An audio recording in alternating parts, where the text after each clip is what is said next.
نحمده ونصلي على رسوله الكريم اما بعد فاعوذ بالله من الشيطان الرجيم بسم الله الرحمن الرحيم وما أرسلناك إلا رحمة للعالمين صدق الله المولانا العظيم یا ربی صلی وسلم دائما ابدا علی حبیبک خیر الخلق کلہم۔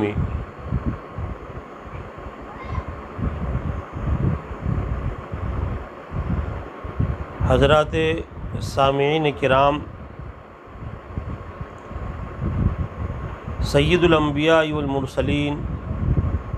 سیدنا محمد الرسول اللہ صلی اللہ علیہ وآلہ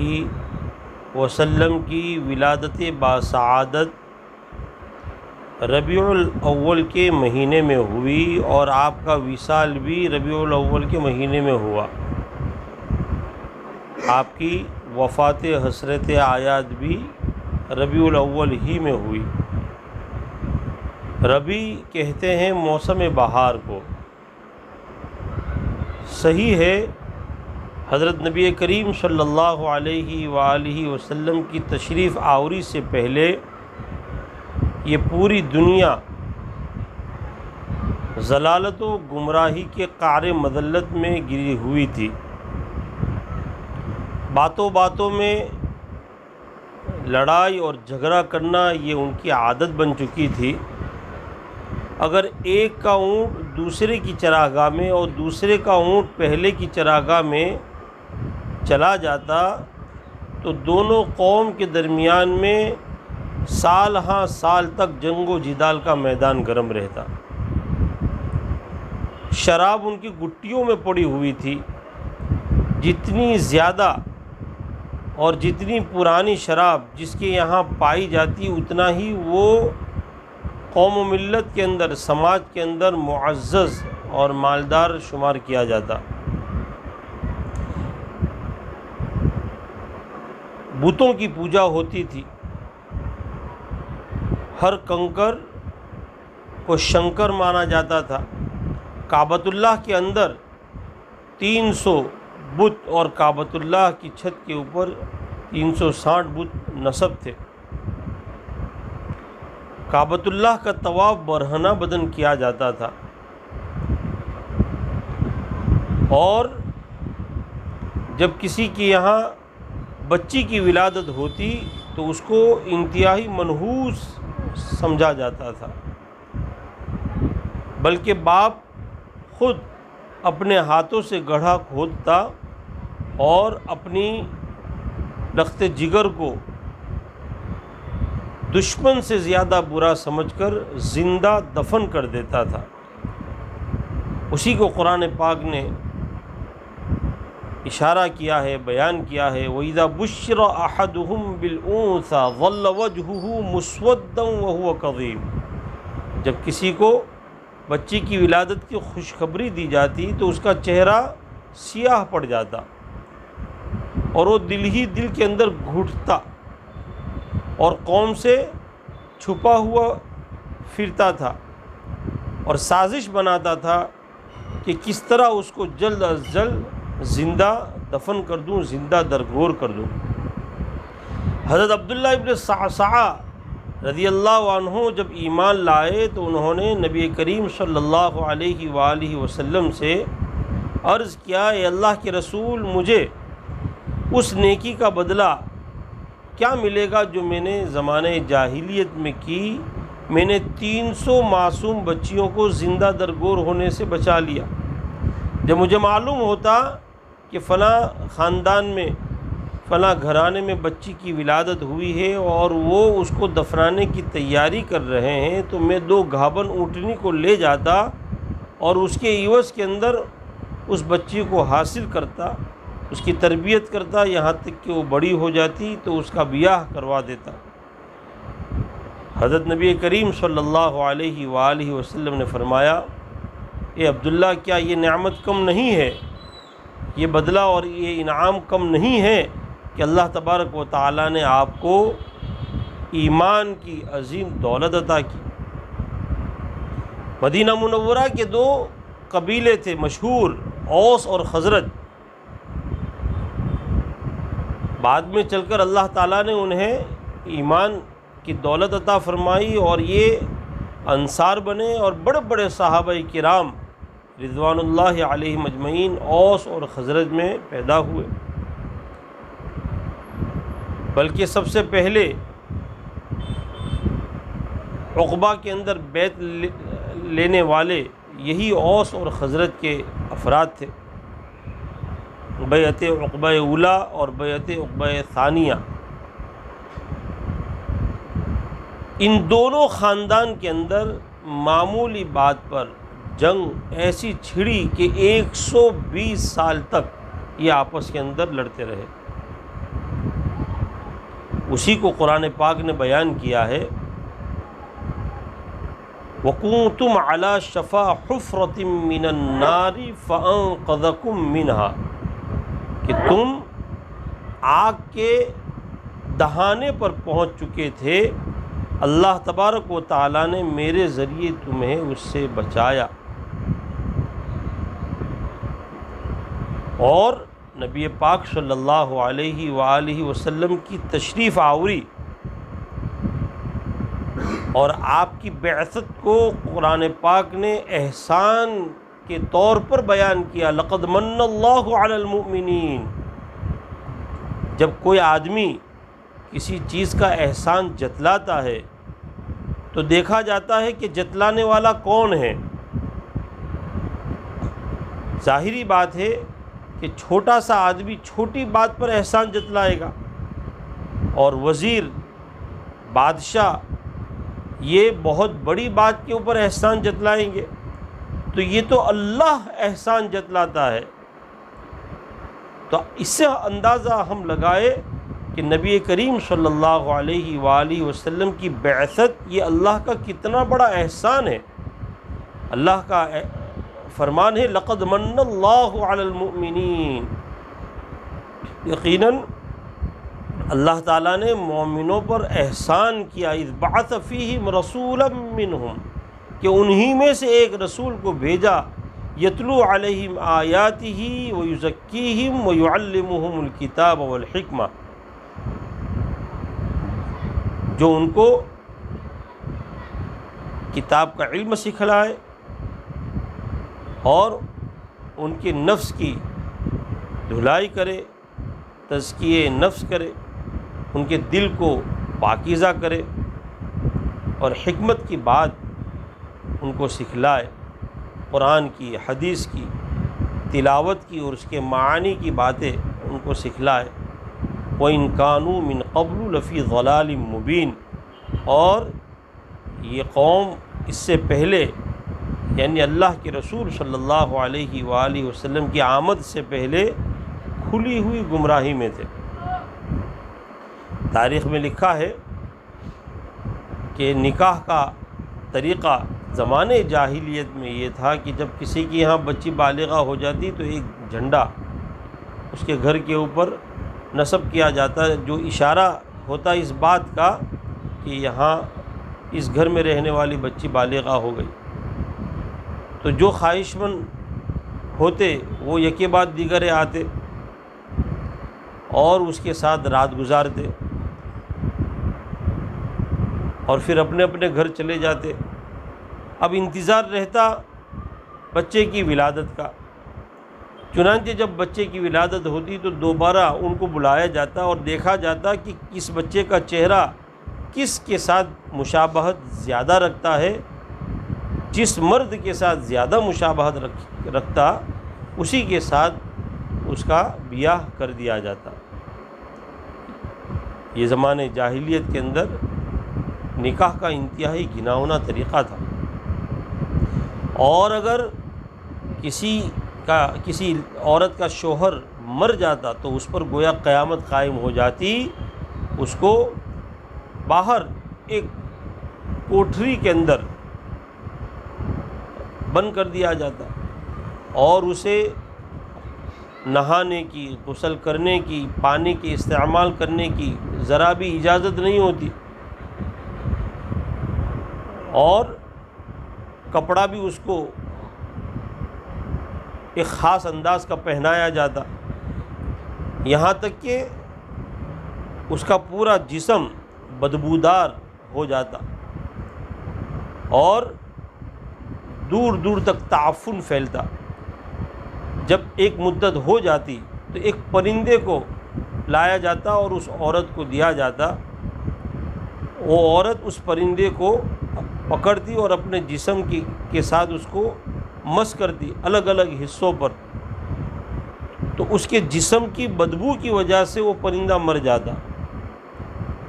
اتنا تعفن اس کے جسم کے اوپر، اس کے جسم میں پھیل جاتا، اور پھر اس کو سواری پر سوار کیا جاتا اور محلوں میں گلیوں میں گھمایا جاتا، اور یہ اعلان کیا جاتا کہ گویا کہ آج اس عورت کی عدت پوری ہوئی۔ یہ نکاح کا انتہائی گھناؤنا طریقہ تھا اور عدت گزارنے کا اس سے بھی زیادہ تکلیف دہ طریقہ تھا۔ لیکن جب نبی کریم صلی اللہ علیہ وآلہ وسلم کی تشریف آوری ہوئی اور آفتاب نبوت جبل نور سے طلوع ہوا، رشد و ہدایت کا منار روشن ہوا، ظلم و ضلالت کی گھٹاتوپ وادیاں چھٹنے لگی اور مایوسی کے اندر امید کی کرن نظر آنے لگی۔ وہ جو سینکڑوں خدا کی عبادت کرتے تھے ایک اللہ کے حضور سجدہ کرنے لگے، جو ایک دوسرے کے خون کے پیاسے تھے ایک دوسرے پر اپنی جان نچھاور کرنے لگے، جو بچیوں کو زندہ درگور کرتے تھے۔ نبی کریم صلی اللہ علیہ وآلہ وسلم نے بچیوں کو عزت دی اور فرمایا کہ جس کی 3 بچیاں ہو اور اس کو کی وہ پرورش کرے، ادب سکھلائے، جب وہ بڑی ہو جائے تو اس کا بیاہ کر دے، میں اور وہ کل قیامت کے روز اس طرح ہوں گے۔ آپ نے شہادت کی انگلی اور درمیانی انگلی کو جوڑ کر کہ ان دونوں میں معمولی فاصلہ ہے، وہ میرے قریب ہوگا۔ مجمع میں سے ایک صحابی نے عرض کیا، اے اللہ کے رسول، اگر کسی کی 2 بچی ہو تو؟ آپ نے فرمایا کہ اگر 2 بچی ہو اور اس کی بھی وہ پرورش کرے، پالے پوسے، جب بڑی ہو جائے تو اس کا بیاہ کرا دے تو اس کا بھی یہی رتبہ ہوگا اور اس کے لیے بھی یہی فضیلت ہے۔ راوی فرماتے ہیں کہ اگر کوئی سائل ایک بچی کے متعلق پوچھتا تو اللہ کے رسول یہی جواب دیتے۔ چنانچہ لوگ بچیوں کی پیدائش کو رحمت سمجھنے لگے، ان کو گلے سے لگانے لگے، ان کی پرورش کرنے لگے۔ خود حضرت نبی کریم صلی اللہ علیہ وآلہ وسلم نے ایک موقع پر فرمایا کہ آج ایک فرشتہ دنیا میں آیا، اس سے پہلے وہ کبھی نہیں آیا تھا، اس نے اللہ سے اجازت طلب کی، چنانچہ وہ میرے پاس آیا، سلام عرض کیا اور مجھے ایک بشارت دی۔ بشارت یہ تھی کہ آپ کی بیٹی فاطمہ یہ جنت کی عورتوں کی سردار ہے۔ تو ایک ایسا رتبہ بچیوں کو ملا، اور اللہ کے رسول صلی اللہ علیہ وسلم جب سفر میں تشریف لے جاتے تو سب سے اخیر میں اپنی لخت جگر نور نظر حضرت فاطمہ الزہرا رضی اللہ عنہا کے گھر تشریف لے جاتے اور وہیں سے پھر آپ اپنا سفر شروع کرتے، اور جب آپ سفر سے تشریف لاتے تو سب سے پہلے اپنی بیٹی جنت کی عورتوں کی سردار حضرت حسن اور حضرت حسین رضی اللہ عنہما کی والدہ حضرت فاطمہ الزہرا رضی اللہ عنہا کے گھر تشریف لاتے، ایک رتبہ دیا، ایک مرتبہ دیا، اتنا ہی نہیں بلکہ آپ کی 11 بیویاں تھیں جو امت کی مائیں ہیں، امہات المؤمنین رضوان اللہ علیہن اجمعین، ان تمام کے اندر صرف ایک بیوی ام المؤمنین حضرت عائشہ صدیقہ رضی اللہ تعالیٰ عنہ وہ کنواری ہیں، بقیہ 10 بیوی یا تو بیوہ ہے، بعض بیوی جیسا کہ حضرت ام المؤمنین حضرت خدیجہ الکبریٰ رضی اللہ عنہا ان کے 2 نکاح ہوئے تھے، اور پھر تیسرا نکاح اللہ کے رسول صلی اللہ علیہ وآلہ وسلم کے ساتھ ہوا، اور اس وقت آپ نوجوان تھے، 25 سال کی عمر تھی، اور ام المؤمنین حضرت خدیجہ الکبریٰ رضی اللہ عنہا کی عمر 40 سال تھی، اور 25 سال نکاح میں رہی۔ آپ کی تمام اولاد سوائے حضرت ابراہیم جو حضرت ماریہ قبطیہ رضی اللہ عنہا سے تھی، یہ تمام کی تمام اولاد ام المؤمنین حضرت خدیجہ الکبریٰ رضی اللہ عنہا کے بطن سے ہوئی۔ حضرت قاسم، حضرت عبداللہ، حضرت زینب، حضرت رقیہ، حضرت ام کلثوم، حضرت فاطمہ الزہرا رضی اللہ عنہن اجمعین، یہ 6 اولاد یہ تمام کی تمام حضرت خدیجہ الکبریٰ رضی اللہ عنہا کے وطن سے تھی۔ اور وہ صحابہ جو آپس کے اندر اوس اور خزرج جو آپس کے اندر 120 سال سے لڑ رہے تھے، وہ صحابہ بن گئے، ان کا درجہ صحابی کا ہو گیا، اور قرآن پاک نے اعلان کیا رضی اللہ عنہم ورضوا عنہ، اللہ ان سے راضی ہو گیا اور وہ اللہ سے راضی ہو گئے، اور وہ اپنے زمانے کے ہادی، رہبر اور مسیحا بن گئے۔ اسی کو ایک شاعر نے کہا ہے، وہ جس نے ذروں کو اٹھایا اور صحرا کر دیا، وہ جس نے ذروں کو اٹھایا اور صحرا کر دیا، جس نے قطروں کو ملایا اور دریا کر دیا،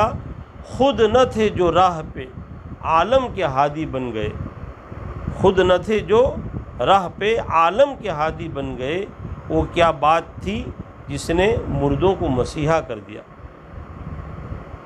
علامہ اقبال فرماتے ہیں، وہ دانائے سبل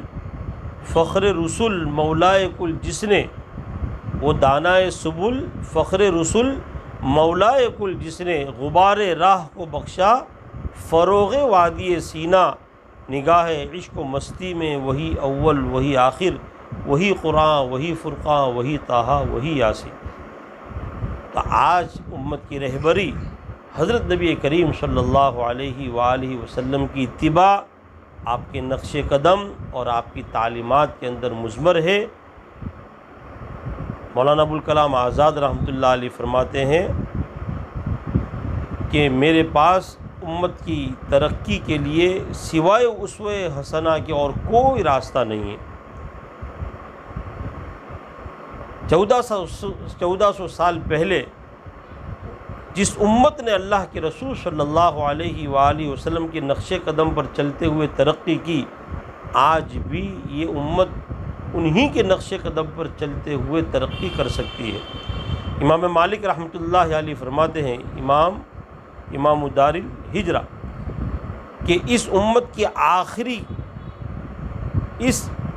کے آخری لوگوں کی اصلاح بھی انہی اعمال سے ہوگی جن اعمال سے اس امت کے